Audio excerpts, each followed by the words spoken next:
Welcome back. It's Philip A. Croce with iamCREATUREscience at iamCREATURescience.com. Today we are in Group I of Group Master Database. These are the Teres pull down. Now, Teres pull down, probably never heard of it. And until I learned from a once mentor of mine too, is amazing biomechanist, known as the Spartan Factory, oneself, it changed my awareness on the muscles that stabilize the humerus in its glenohumeral cavity.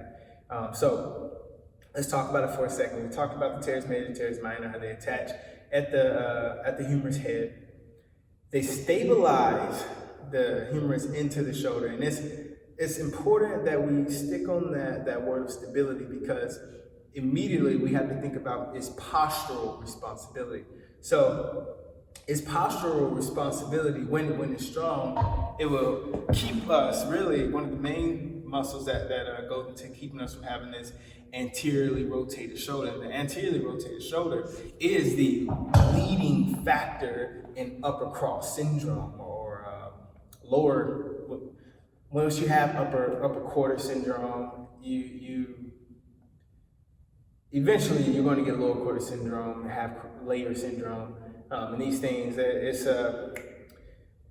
a snowball effect, you know. It's like the opposite of the gift that keeps on giving.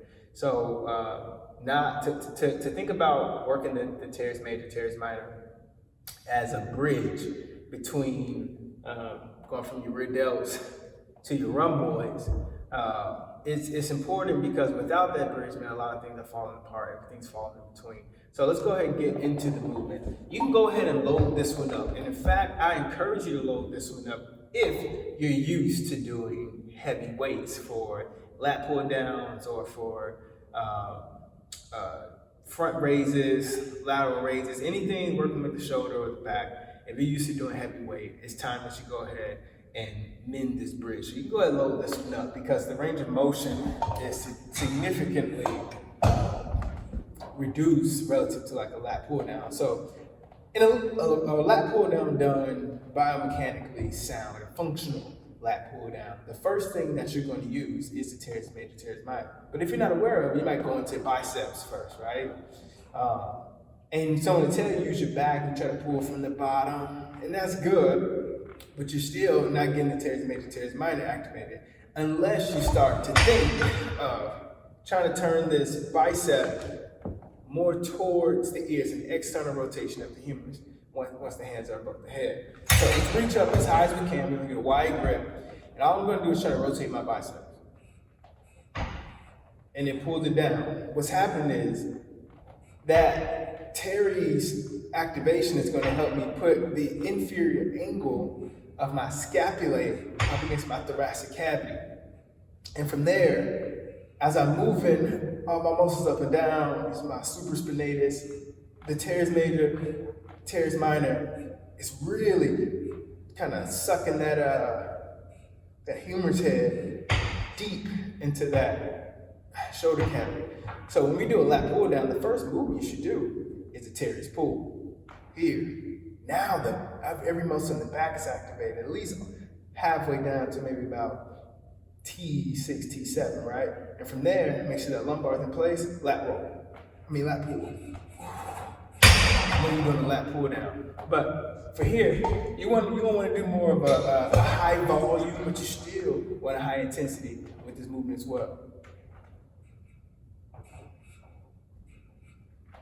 Don't hold your breath.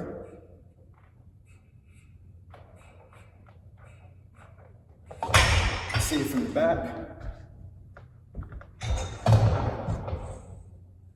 And you don't want to use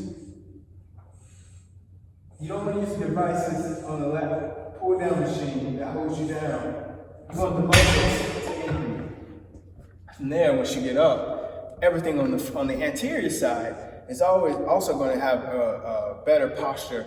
Promote everything's going to come up, because now you're anchored on the back side. It's pretty simple science if you think about it, but you do have to think about it. So it's not like magic, it is magic, and always eternally rhetorical. How do you move?